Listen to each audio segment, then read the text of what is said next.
Welcome to CBS information. आज हम IT act 2000 cyber crime और उसके लॉ के बारे में पढ़ेंगे। आईटी एक्ट, अब आईटी एक्ट 2000 मतलब आईटी एक्ट जो 2000 में बनाया गया था, इसका बेस क्या था कि computer, electronic device, e commerce पर जो भी हम देख रहे थे क्राइम हो रहा है, उसकी शिकायतें आ रही हैं और उनको रोकने के लिए ऐसा लॉ बनना चाहिए जो कि इन सबको समझे और इससे इलेक्ट्रॉनिक, ई कॉमर्स और इंटरनेट के से होने वाले अपराधों को चिन्हित कर सके कि ये अपराध की क्या सजा होना चाहिए, क्या पनिशमेंट होना चाहिए। Information technology minister Pramod Mahajan और उनकी टीम ने इस एक्ट को फाइनलाइज किया था और बजट 2000 में इसको प्रस्तुत किया था 9 मई 2000 को। उस समय हमारे राष्ट्रपति के आर नारायण ने इस पर साइन किए थे और 17 अक्टूबर 2000 को ये हमारे केबल हो गया था। इसमें टोटल 94 सेक्टर, 13 चैप्टर और 4 शेड्यूल इसमें शामिल किए गए थे।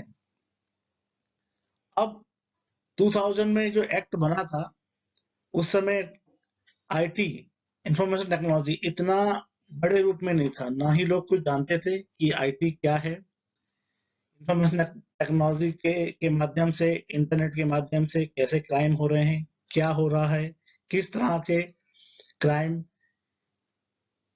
पुलिस स्टेशन में रिपोर्ट लिखाने जाते थे, उनको समझ में नहीं आता था इसको किस धारा, किस एक्ट के तहत रजिस्टर किया जाए, तो इसलिए इसकी आवश्यकता पड़ी। फिर इसमें कुछ चेंजेस किए गए। चेंजेस से 2008 में बड़े अमेंडमेंट किए गए। इसमें 30 नए सेक्टर को जोड़ा गया। इसके बारे में हम आगे देखेंगे कि आईटी एक्ट में जो हम चेंजेस किए गए चेंजेसों को में क्या इफेक्ट पड़ा और उस पर फिर दोबारा अमेंडमेंट किए गए, हम आगे देखते हैं।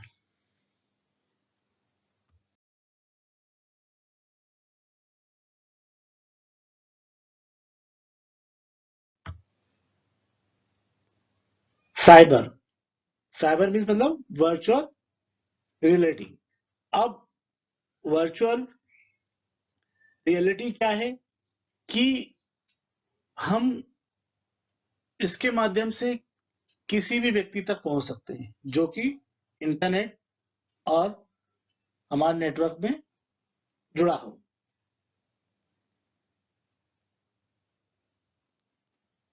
Cyber, what is cyber? Cyber क्या है? एक वर्चुअल रियलिटी है। साइबर क्या है? एक वर्चुअल रियलिटी है जिसमें हम फिजिकली कुछ नहीं है, ओनली एक साइबर स्पेस है जहां पर सभी व्यक्ति एक दूसरे से कम्युनिकेट कर सकते हैं।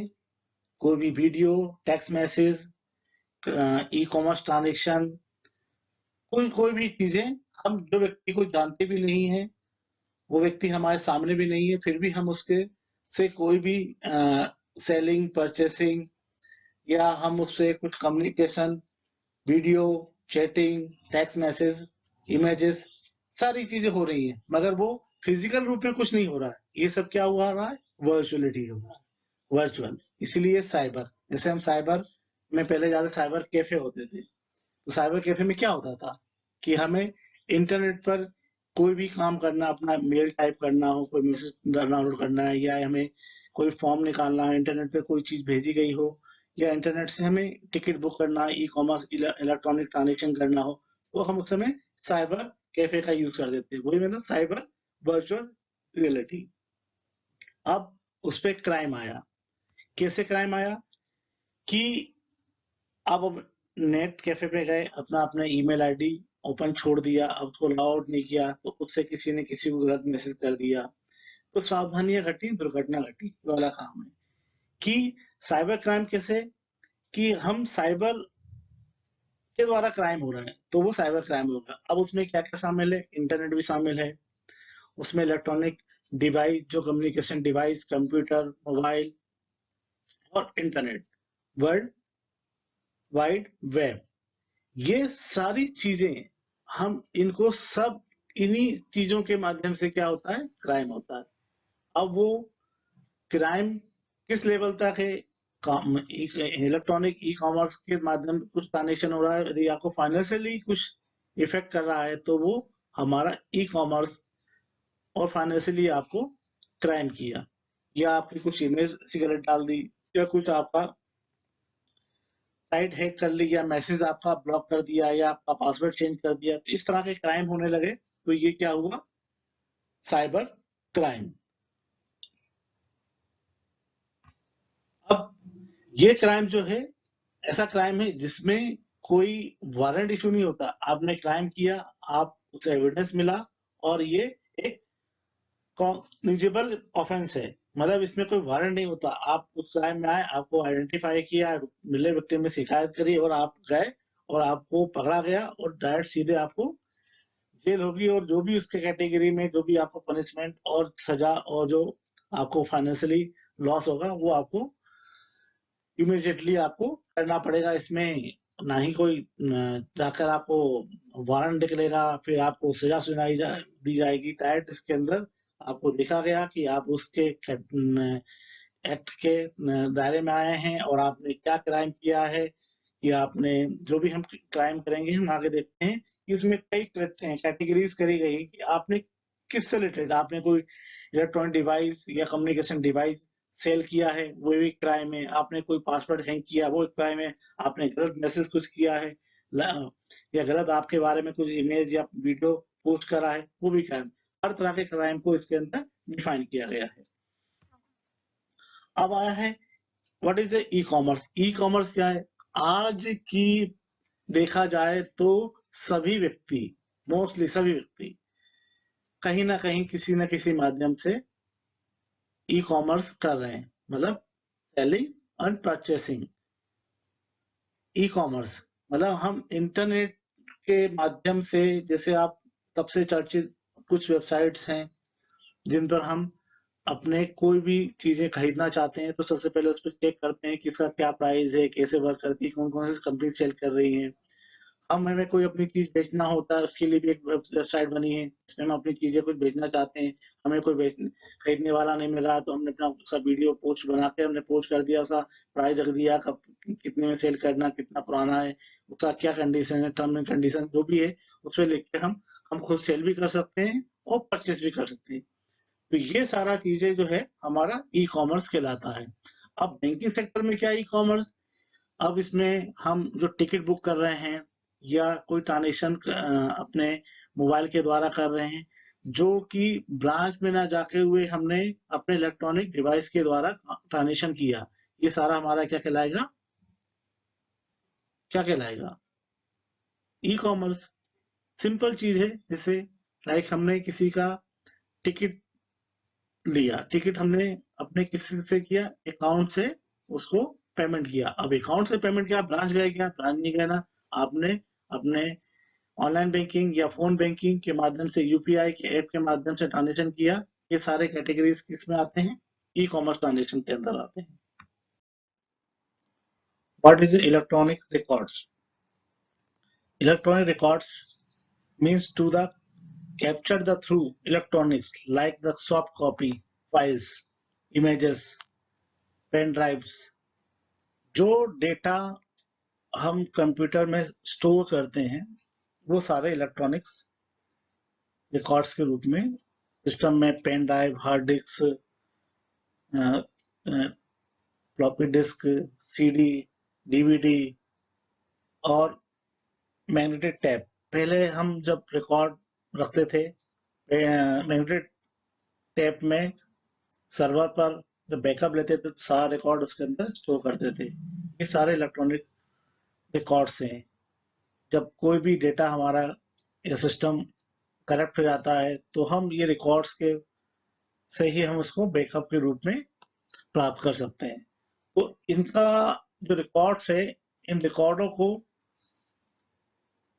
कोई गलत यूज ना करे।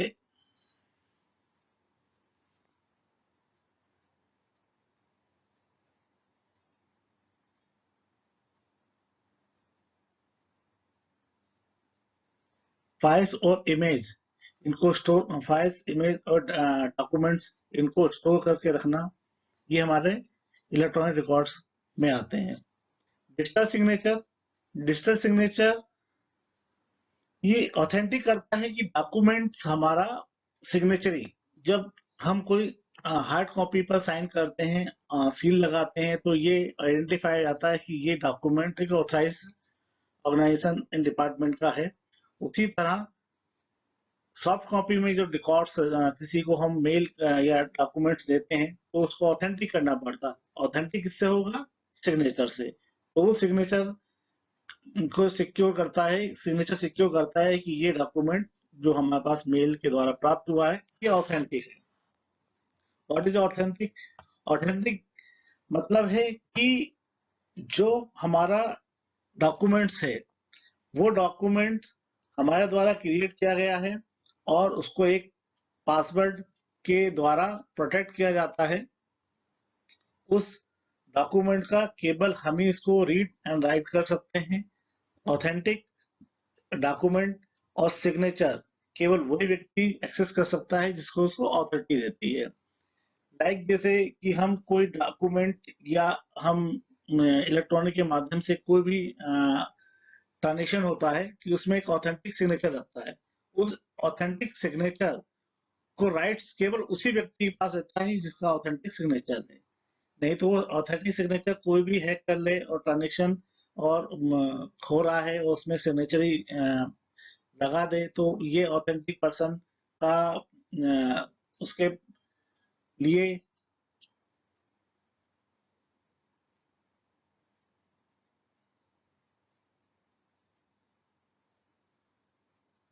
ऑथेंटिक सिग्नेचर ये मार्क करता है कि ये वैलिड प्रोसीजर है, वैलिड डॉक्यूमेंट्स है और वैलिड तरीके से आया हुआ है। जो भी इलेक्ट्रॉनिक इनवॉइस आते हैं उसमें भी एक ऑथेंटिक सिग्नेचर होके आता है कि ये इनवॉइस हमारा प्रॉपर और ऑथेंटिक है। विदाउट ऑथेंटिक सिग्नेचरी कोई भी सॉफ्ट कॉपी अप्रूव्ड नहीं होती है। तो ये ऑथेंटिक डॉक्यूमेंट्स कहलाते हैं। इसका राइट्स केवल उसी व्यक्ति के पास रहता है जिसका ये ऑथेंटिक सिग्नेचर है। उसके पास अपना एक पासवर्ड रहेगा जिससे वो डॉक्यूमेंट जब भी वो यूज करना चाहता है तो वही व्यक्ति उसको यूज कर सकता है। Important of cyber law. अब साइबर लॉ की इस समय बहुत ही ज्यादा आवश्यकता है क्योंकि डे टू डे हम साइबर से रिलेटेड सारे काम कर रहे हैं। डेली हम जो भी काम सुबह से उठ के शाम तक जो भी आप देखेंगे कि हम ट्रांजेक्शन जो कर रहे हैं, किसी से कम्युनिकेशन कुछ कर रहे हैं, वो सब साइबर के माध्यम से ही हो रहा है। मेल करना है किसी को, ई कॉमर्स ट्रांजेक्शन करना है या कुछ हमको परचेस करना है, हर चीज सारा का सारा साइबर के माध्यम से हो रहा है। Internet banking, mobile banking, UPI, अब जैसे सोशल साइट फेसबुक व्हाट्सएप, ये सारा इंटरनेट के माध्यम से ही यूज हो रहा है। तो साइबर जो है हर व्यक्ति के अब टच में है। अब ये 2000 की बात करें और इस समय की बात करें तो दोनों में बहुत अंतर है। अब उस समय साइबर के नाम से साइबर का नया वर्ड था और इस समय साइबर का जो है हर व्यक्ति को इम्पेक्ट कर रहा है। हर व्यक्ति के साथ कहीं ना कहीं साइबर से रिलेटेड इश्यू होते हैं, क्राइम होता है। जैसे आपको फाइनेंशियल कुछ हुआ, आपके साथ कुछ गलत मैसेज, गलत फोटो या आपके इमेज को खराब करने के लिए कुछ गलत कमेंट्स किए गए, तो ये साइबर के माध्यम से क्राइम पूरा बढ़ता होता जा रहा है। अब साइबर का जो क्राइम है उसके प्रति व्यक्ति को जागरूक होना बहुत जरूरी है और उसको महत्व को समझना जरूरी है कि साइबर एक्चुअली हमारे चारों तरफ साइबर ही है आज। हम मोबाइल जो यूज कर रहे हैं, एंड्रॉयड मोबाइल यूज कर रहे हैं, उस पर नेट भी चल रहा है, उस पर हम ट्रांजेक्शन भी कर रहे हैं, ई कॉमर्स भी कर रहे हैं, अपना सोशल मीडिया भी चला रहे हैं, मेल भी कर रहे हैं, मेल पढ़ भी रहे हैं, हम शॉपिंग भी कर रहे हैं उसी से। तो अब हमारे बहुत सॉफ्ट टारगेट है कि कोई भी व्यक्ति हमसे साइबर की एक्टिविटी, ऐसा क्राइम एक्टिविटी कर सकता है जिससे हमारा फाइनेंशियली और हमारी इमेज को डैमेज कर सकता है। तो उससे हमें जागरूक होना जरूरी है कि क्या इस समय साइबर जो क्राइम करने वाले लोग हैं वो डे टू डे नया एक चीज लेके आते हैं जिससे आप अननोन है, जानते नहीं है और आपके साथ क्राइम हो जाता है। क्राइम मतलब आपके साथ धोखा हो जाता है। वो फाइनेंशियल भी हो सकता है या अनफाइनेंशियल भी हो सकता है, दोनों तरह के हो सकते हैं। कि आपको कॉल लगाया, अ, आपके credit card, debit card, ATM, दुनिया भर की जितने भी फाइनेंशियल ट्रांजेक्शन है वो कोई भी आपके साथ में अटैक कर सकते हैं। अब साइबर क्राइम का जो वायलेंस है वो इतना ज्यादा ब्रॉड हो गया है कि उसके जो लॉ है उसको समझना जरूरी है कि कौन से लॉ क्या इम्पैक्ट डालते हैं और हमें किन चीजों से सतर्क रहना चाहिए कि ये हमारे लिए साइबर क्राइम के कैटेगरी में आते हैं, ये हमको नहीं करना है। तो हम कुछ क्राइम के बारे में देखते हैं कि क्या ऐसे क्राइम हैं जो साइबर एक्ट की कैटेगरी में आते हैं, जो हमें डेली हमें उनसे फेस टू फेस होना पड़ता है। एक्ट, अब हम एक्ट के बारे में देखते हैं कि आईटी एक्ट 2000 में कुछ इंपॉर्टेंट सेशन जो हमें कहीं ना कहीं रोजमर्रा में रोज हमको कहीं ना कहीं उनसे फेस टू फेस होना पड़ता है। जैसा है फर्स्ट हमारा tampering with document, computer source document. इसमें ये क्राइम क्या है, इसमें कोई भी डॉक्यूमेंट या हमारी कोडिंग या हमारे कुछ इंपॉर्टेंट डॉक्यूमेंट्स हैं और उसमें कोई भी चेंजेस या उसको डिलीट करना, उसको इनक्रिप्ट करना या उसमें कुछ छेड़छाड़ करना, टेम्परिंग मतलब छेड़छाड़, उसमें कोई भी चेंजेस करता है तो उसमें हम उसको पकड़ा जाता है, पाया जाता है या उसको करते हुए हम देखते हैं या हम कर रहे हैं तो उसमें हमको सजा का प्रावधान है कि 3 साल की सजा और 2 लाख रुपए का जुर्माना हो सकता है। ये सेशन 65 के तहत आता है। अब 66 hacking with computer system. Hacking with computer system मतलब कोई भी व्यक्ति इंटरनेट के माध्यम से आपका सिस्टम को हैक कर लेता है।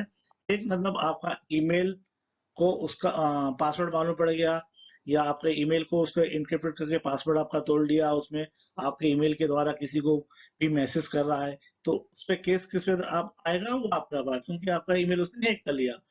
आपका कुछ कंप्यूटर में कोई कोडिंग या प्रोग्रामिंग कर रहे हो या आपकी कोई वेबसाइट्स है, वेबसाइट बना के रखी है, आप उस पर अपना कुछ फाइनेंशियली या आप बैंकिंग साइट से या आपका कोई बिजनेस साइट, अब उसमें कोई ऐसे चीजें चेंजेस कर दी जाए जिससे आपकी इमेज को इफेक्ट पड़ेगा और आपकी जो भी बिजनेस है उसको इफेक्ट पड़ेगा, तो उसमें ये सारी चीजें हैकिंग जो कहीं से भी हो सकती है। अब इंटरनेट से आपका सिस्टम जुड़ा हुआ है तो वो व्यक्ति आपका पड़ोसी भी हो सकता है या दूसरे स्टेट का हो सकता है या दूसरी कंट्री का हो सकता है, कहीं से भी, क्योंकि इंटरनेट के माध्यम से जुड़ा हुआ है तो वो कहीं से भी कोई भी सोर्स आपके सिस्टम को हैक कर सकता है। तो हैकिंग से बचने के लिए आपको एंटीवायरस एप्लीकेशंस आते हैं या आपका प्रॉक्सी सर्वर आईपी वगैरह चेंज करते हैं। तो इन सब चीजों को चेंज करना और इनको देखना। तो हैकिंग करता है तो सिस्टम सिस्टम को यदि कोई हैकिंग करता है तो उस पे सेशन 66 और 3 साल और 5 लाख रुपए का जुर्माना है। हैकिंग का संबंध सिस्टम को, एक सिस्टम दूसरे सिस्टम के सोर्स कोड, उसको ईमेल, उसकी वेबसाइट, इन सबको हैक किया जाता है। हैकिंग में वो एक्सपर्ट व्यक्ति आपके इंटरनेट के माध्यम से आपके सिस्टम के सोर्स कोड जो है, वेबसाइट चल रही है उसमें चेंजेस कर देगा और आपके कुछ बिजनेस या उस चीजों को इफेक्ट करेगा। अब हैकिंग के कई सारे केसेस सुने होंगे कि सिस्टम को हैक कर लिया, आपका यूजर नेम पासवर्ड वगैरह, आपके सोशल नेटवर्किंग साइट है पर हैक कर लेते हैं यूजर पासवर्ड। आपके कई बार मैसेज आया होगा फेसबुक पर भी कि मेरी ईमेल मेरा जो फेसबुक आईडी है वो हैक हो गया है और वो गलत मैसेज सभी मेरे जितने भी फॉलोअर्स हैं उनको मैसेज जा रहा है। तो ये हैकिंग है। नॉर्मली आप उसके पासवर्ड, अपना ईमेल आईडी या वेबसाइट जो भी उसको सिक्योरिटी पर्पज से जो पासवर्ड यूज करते हैं वो ऐसा होना चाहिए जो कि हैकिंग करना आसान ना हो। अब हैकर है और आपने बहुत इजी टारगेट दे दिया है तो कोई भी हैक कर सकता है। पासवर्ड 1 2 3 4 5 6 ये कोई पासवर्ड डालेंगे तो आप सिस्टम हैक कर। आजकल तो कुछ साइटें ऐसी हैं जो अपने यूजर को खुद ही बताती हैं कि आपको पासवर्ड इतना क्रिटिकल बनाना है कि कोई भी व्यक्ति उसको तोड़ ना सके। लाइक 1 2 3 स्पेस, कैप्स लॉक और इस तरह के यूजर पासवर्ड बनाते हैं तो इसको हैक करना आसान नहीं होता है। किसको बता रहे हो? अभी कुछ साइटें ऐसी हैं जहां हम यूजर अपना बनाते हैं या अपना ईमेल अकाउंट खोलते हैं या हम लॉगिन करने जाते हैं तो खुद ही बताता है कि हमको पासवर्ड किस तरह से बनाना है। कैप्स लॉक, कैप्स ऑन, आपका स्पेशल कैरेक्टर, न्यूमेरिक, इस तरह का एक कॉम्बिनेशन बना के एक जटिल इन क्रिटिकल आपका यूजर नेम पासवर्ड बनाना चाहिए जिससे हैक करना आसान ना हो। तीसरा है हमारा 66 बी। इसमें ये जो क्राइम है इसमें क्या करता है कि कोई भी व्यक्ति सिस्टम, कंप्यूटर, इलेक्ट्रॉनिक डिवाइस चोरी करके लेके आया, वो आपको उसने बेच दिया। अब आपने सस्ते दाम में खरीद लिया, अब आपको नहीं मालूम वो चोरी का था, वो आपने यूज किया। अब हर एक डिवाइस का एक आईपी एड्रेस होता है, हर एक मशीन का एक सीरियल नंबर होता है, यूनिक आईडी होता है। इलेक्ट्रॉनिक डिवाइस जितने भी हमारे इंटरनेट के माध्यम से यूज होते हैं हर एक आइडेंटिफाइड नंबर होता है, आईडी नंबर होता है, जिससे वो जैसे ही आपने इंटरनेट में कनेक्ट किया वो ट्रेसेबल हो जाता है। उसको हम एक्सेस कर सकते हैं कि ये डिवाइस कहाँ यूज हो रहा है, किस आईपी पे हो रहा है, किस नेटवर्क पे यूज हो रहा है, और वो आपको पकड़ सकती है। अब पकड़ा गया, आपने तो बोला था मैंने डिवाइस इससे खरीदा उससे खरीदा, व्यक्ति ने आपको सस्ते दाम में बेच दिया, मगर आपने वो चोरी का सामान खरीदा है, डिवाइस खरीदा है, तो आपको उसके तहत 3 साल की और 1 लाख रुपए का जुर्माना उस धारा के तहत आपको 66 बी एक्ट के तहत आपको लगेगा। अब 66 सी, इसमें क्या है कि कोई व्यक्ति का पासवर्ड यदि यूज कर रहा है वो आपने चोरी कर लिया, अब आपने उस पासवर्ड का चोरी करके उसका ईमेल आईडी है या आपका बैंकिंग में आपने उसका लॉगिन करके कोई ट्रांजेक्शन कर दिया है या आपने इंटरनेट में मेल किसी को फॉरवर्ड कर दिया, गलत मैसेज कर दिया है, वो व्यक्ति तो जिस व्यक्ति का है उस व्यक्ति को तो परेशानी होगी होगी। अब वो जिसमें उसको पता चला कि आपका पासवर्ड चोरी हुआ है और चोरी करते हुए कोई व्यक्ति जो पकड़ा जाएगा उस व्यक्ति को फिर उसमें 3 साल की सजा, 1 लाख रुपए का जुर्माना है। 66 E, publish private image for other. अब किसी की इमेज हम किसी सोशल नेटवर्किंग साइट या किसी जगह पोस्ट कर देते हैं और वो व्यक्ति या को अपनी इमेज लगता है कि ये मेरा सही नहीं है, ये इसने मेरा इमेज का मिस यूज किया है और वो आपके ऊपर केस करता है, तो उसको उस साइबर एक्ट के तहत 66 में आपको सजा, 3 साल की सजा और 2 लाख रुपए का जुर्माना है, वो आपके ऊपर केस करता है। तो 67 A, publish image, publishing image content sexual act. अब इसमें क्या है कि इमेज लिया, इमेज को मॉर्फिंग कि आपका एक इमेज है, किसी एक एक्टर का इमेज लेके या एक गलत फोटो लेके आपका उस पर चेहरा मॉर्फिंग कर दिया गया और वो पब्लिश कर दिया गया। पब्लिश करने पर वो पकड़ा जाता है व्यक्ति की किसने किया, उसका एक ट्रेस होता है, तो उसमें उसको 5 साल की, सॉरी 7 साल की सजा। 67 A, publishing, publish, 66 A, publish image content sexual act. मतलब आपकी इमेज जो है वो गलत तरीके से मॉर्फिंग करके या आपकी न्यूड फोटो को किसी सोशल नेटवर्किंग पे डाल देना, इसमें इस एक्ट के तहत आपको 7 साल की सजा और 10 लाख रुपए का जुर्माना है।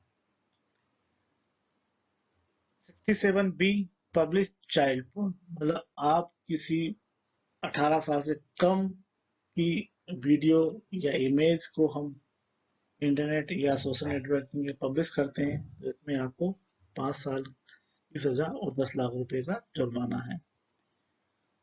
कुछ जो आईटी एक्ट हैं वो आईपीसी से रिलेटेड है। आईपीसी मतलब इंडियन पेनल कोड।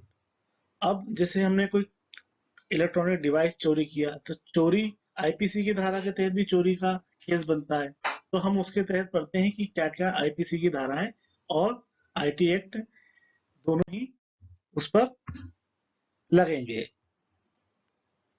तो ये जो आईपीसी की धारा है 379, इसमें व्यक्ति ने चोरी किया हुआ सिस्टम जो बेचा था उसमें आईटी एक्ट भी लगेगा और आईपीसी की धारा भी लगेगी।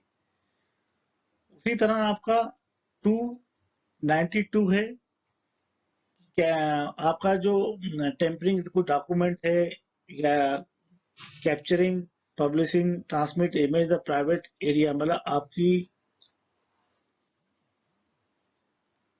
292 आपका कोई पब्लिक में जो इमेज है, आपकी फोटो डॉक्यूमेंट कैप्चरिंग करके उसको कहीं पर आपका सोशल नेटवर्किंग पर प्राइवेट इमेज को आपका विदाउट आपके परमिशन को वो पब्लिश कर देता है, तो उस पे आईपीसी की धारा और आईटी एक्ट दोनों ही लगेंगे।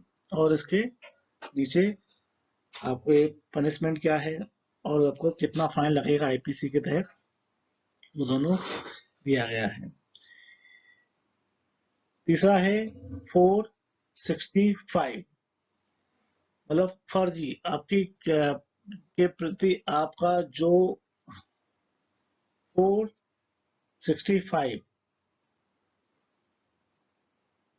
गलत इंफॉर्मेशन देना और फॉल्सी आपके मार्केटिंग करना कि ये आपकी इमेज को खराब करना कि ये चीज सही नहीं है, ये आपका जो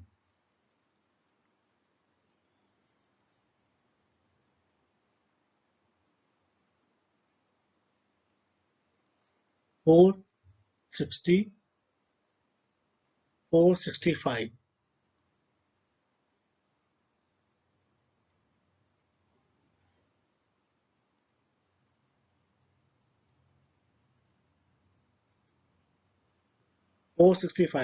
फर्जी मार्केटिंग करना, मतलब कि आपका ऐसी चीजें जो गलत मैसेज के तहत आपका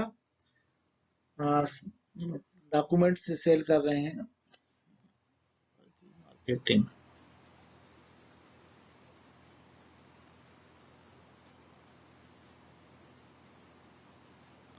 465 फर्जी मार्केटिंग ऑफ फॉल्स डॉक्यूमेंट, मतलब किसी को गलत इंफॉर्मेशन देना और गलत सत्यापन, किसी के बारे में गलत बताना।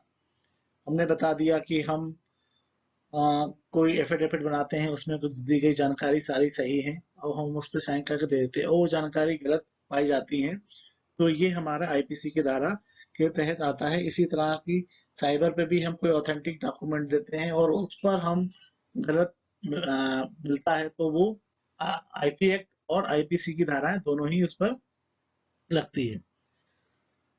पासवर्ड चोरी करना आईपीसी की धारा 66 के तहत आता है और आईपीसी धारा 490 और 420 दोनों उस पर लगती हैं कि 420 के मतलब हमने किसी चीज की के साथ में धोखाधड़ी करके कोई चीज ली है या हमने 420 की है, तो कहा गया है 420 करना मतलब हमने किसी चीज को चुरा लेना धोखे से, ये पासवर्ड चुरा लेना, तो वो आईपी आपका आईटी एक्ट के तहत उस पर केस दर्ज होगा और आईपीसी की धारा 420 के तहत भी आपके ऊपर केस दर्ज होगा और उसमें फाइन लगेगा।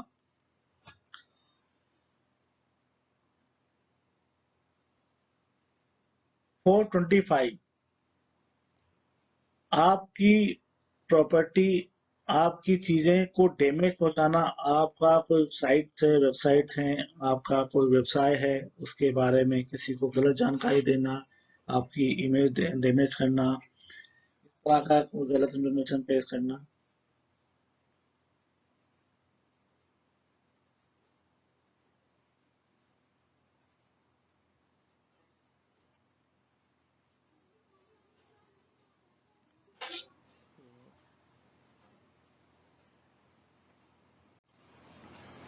mischief 425 mischief whoever the interested the wrongly causes the wrongful loss or damage to any person causes the disputed 425 mischief मतलब कोई व्यक्ति या आपकी जो वैल्यू है उसको, आपका बिजनेस है या आप कोई नेता है, अभिनेता है, आपकी इमेज को गलत पब्लिश करके गलत तरह से आपकी इंफॉर्मेशन, मतलब आपके बारे में गलत अफवाह फैलाना, आपकी इमेज को डाउन करना, ये सब इसी के आईपीसी के द्वारा आता है। जैसे कंप्यूटर में आपका डेटा चुरा लेना, सिस्टम को डैमेज कर देना, या आपका डेटा डिलीट कर देना, या आपका जो भी चीजें हैं वो सारी चीजें, या आपके ऑफिस में जाकर तोड़ फोड़ कर देना, या आपका कंप्यूटर सिस्टम को तोड़ डालना, ये सब जो है आईपीसी की धारा 425 टू टू 25 के तहत आईपीसी में लगता है। और अपना आईटी एक्ट के तहत भी आता है क्योंकि कंप्यूटर सिस्टम को उसने डैमेज किया है। Some important amendment IT act 2000। Major amendment जो है 22 दिसंबर 2000 में हुए थे आईटी एक्ट में। इसमें है main section 66A penalise for sending offensive message. Offensive message मतलब किसी को कोई भी बात बुरी लगना जो कि आपके द्वारा किसी सोशल मीडिया नेटवर्क प्लेटफॉर्म पर या टेक्स्ट मैसेज के द्वारा किसी को भेजा गया हो और उसको अच्छा नहीं लगा है, तो ये के तहत वो अपना केस आपके ऊपर कर सकता है। और दूसरा है 69 authorising power encrypting, monitoring and descripting any information through by any company resource। अब इसमें पावर दी गई है कि कोई भी व्यक्ति यदि हमारे नेशनलिटी थ्रेट कर रहा है या हमारी सिक्योरिटी में कुछ ऐसे इंफॉर्मेशन या नेशनलिटी या अपने देश के लिए हार्मफुल मैसेज पहुंचा रहा है, या कुछ जैसे लाइक स्लीपर सेल होते हैं, वो क्या करते हैं कि एक दूसरे को अपने गलत इंफॉर्मेशन शेयरिंग करते हैं जो कि देश के प्रति गलत भावना पैदा करते हैं, कि क्राइम बढ़ाते हैं, टेररिज्म लेके आते हैं। तो ऐसे चीजों पर ये कमांड करता है कि यदि कोई ऐसा व्यक्ति पाया जाता है तो हम उसको पूरी तरह से इसके ऊपर सेंट्रल गवर्नमेंट का ये बनता है कि उसके सिस्टम को वो हैक कर सकता है, उसके जितने भी मैसेज हैं सिस्टम में, जितने भी डॉक्यूमेंट्स हैं जो उसके इनक्रिप्ट मतलब डिक्रिप्ट करके उनको पढ़ सकता है, वो उसके पूरे सिस्टम को अपने अंडर में लेके सारी इंफॉर्मेशन उससे ले सकता है। वो उसको मना नहीं कर सकता है कि ये मैं चीज नहीं दिखाऊंगा, ये मैं चीज नहीं बताऊंगा। ये पावर उससे ये पावर हमको इस एक्ट के तहत मिलती है कि कोई व्यक्ति इस अनलीगल एक्टिविटी कर रहा है और वेबसाइट या सोशल मीडिया के माध्यम से गलत इंफॉर्मेशन या गलत वाले चीजों के, मतलब उसका इंटेंशन गलत है हमारे देश के प्रति या हमारे नेशनल जो सिक्योरिटी सिस्टम है उसको कहीं ना कहीं वो कुछ गलत मैसेज शेयरिंग कर रहा है जिससे हमको लग रहा है कि ये हमारे देश के लिए या हमारे लिए हार्मफुल है। तो उस ये पावर देता है कि उस सिस्टम को जाकर हम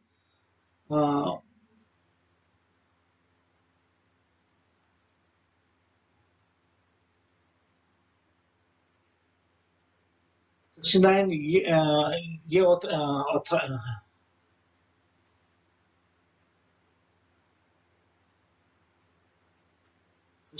ये ऑथराइज पावर देता है कि ये ऐप हमारे देश में चलना चाहिए या नहीं चलना चाहिए, उनको बैन करना चाहिए, ब्लॉक करना चाहिए, हमारे नेशनल सिस्टम को या सिक्योरिटी सिस्टम को कुछ इंफॉर्मेशन लीक हो रही है। तो जिससे लाइक पिछले साल बहुत सारे चाइनीज ऐप जो कि हमारे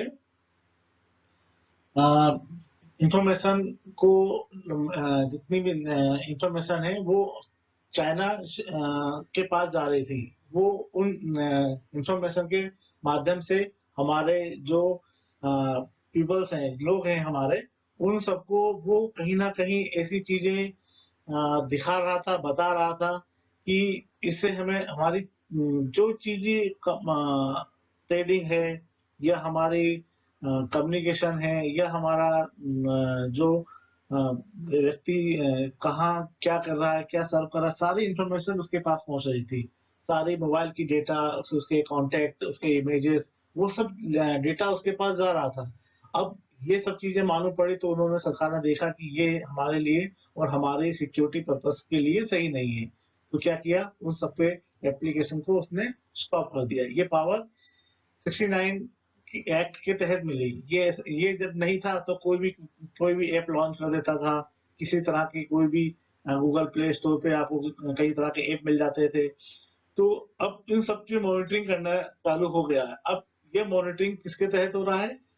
ये ऑथेंटिक पावर, जो ऑथराइज पावर दी गई, session 66A, penalise for sending offensive message. Offensive message मतलब हम कोई भी अपनी बात कह रहे हैं और आपको बुरी लग रही है, मगर हमको संविधान ये हमको देता है कि फ्रीडम ऑफ स्पीच।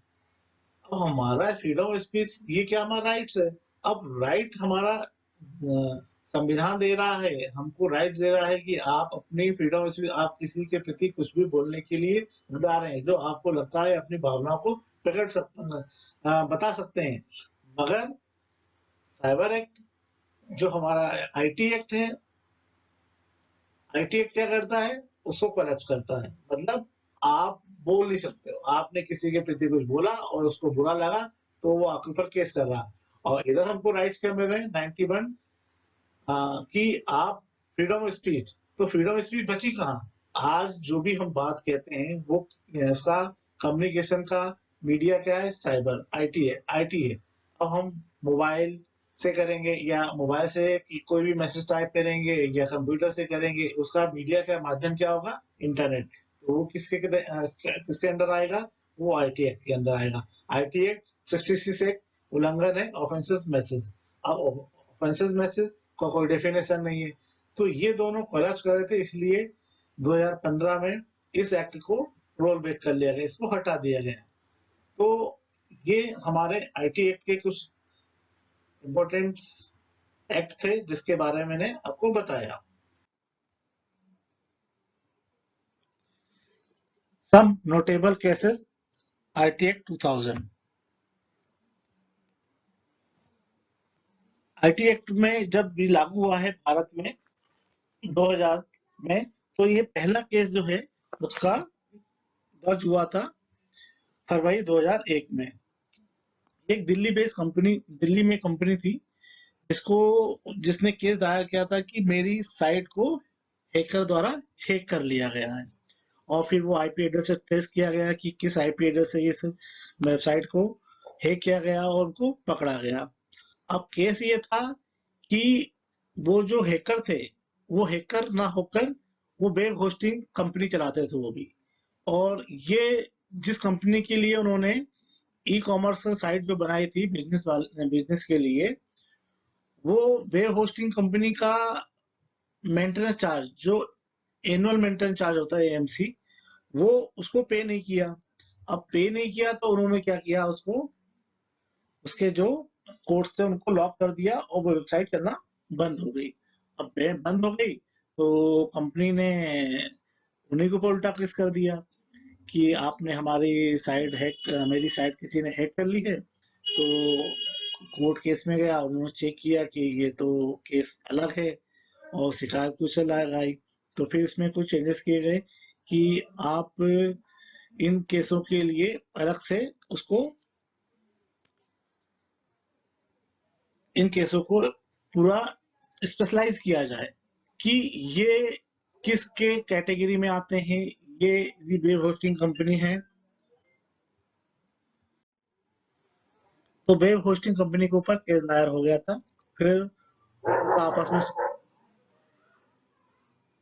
तो वेब तो वेब होस्टिंग कंपनी के ऊपर उस कंपनी ने पैसे भी नहीं दिए और उनके ऊपर केस भी कर दिया। तो फिर आपस में मामला सुलझाया गया कि आपने उनका पे नहीं किया था, इसलिए उन्होंने साइट को बंद कर दिया गया था।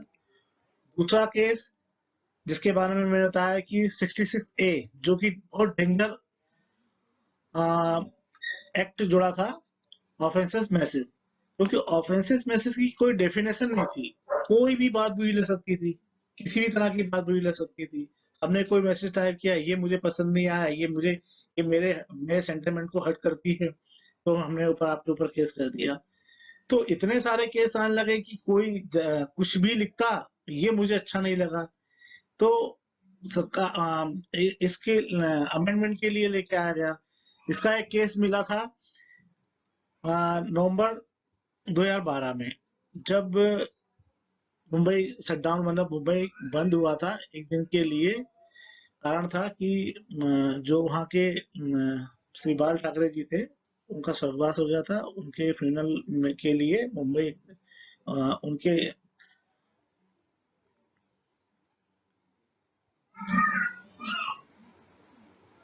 सेकंड केस जो था वो 66A, जो ऑफेंसेस मैसेज के लिए दर्ज हुआ था।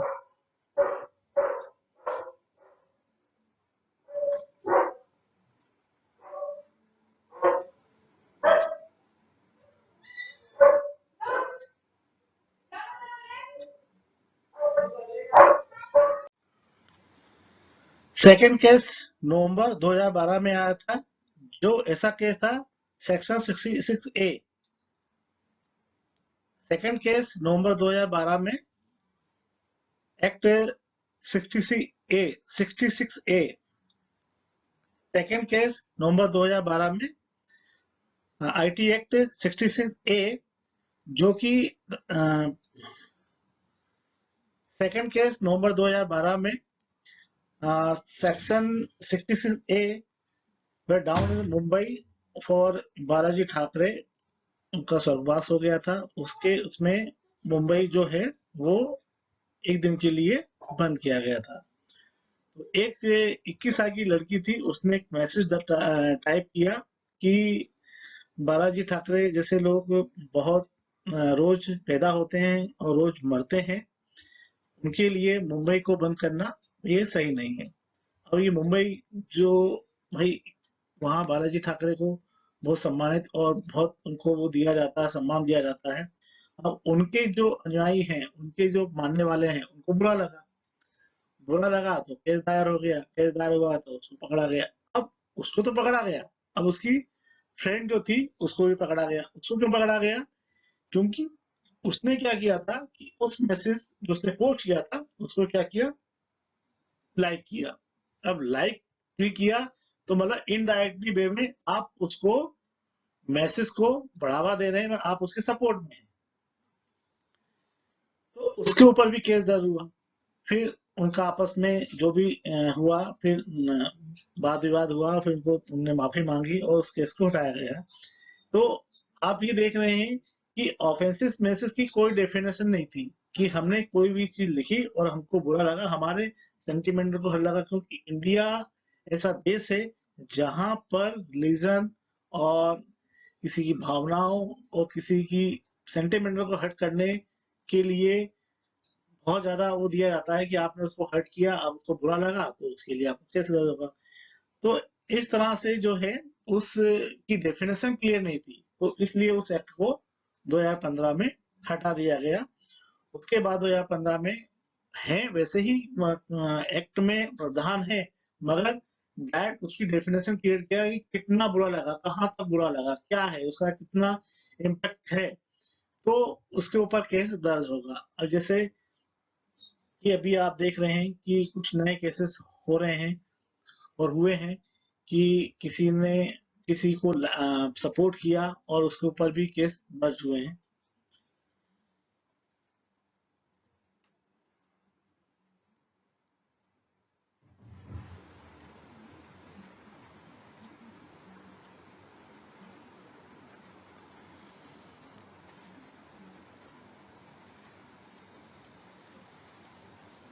साइबर और साइबर एक्ट के बारे में मेरे पास जो जानकारी थी मैंने आपके साथ शेयर की।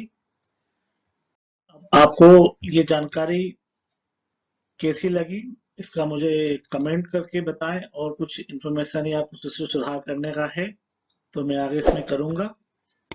से thank you for watching my video.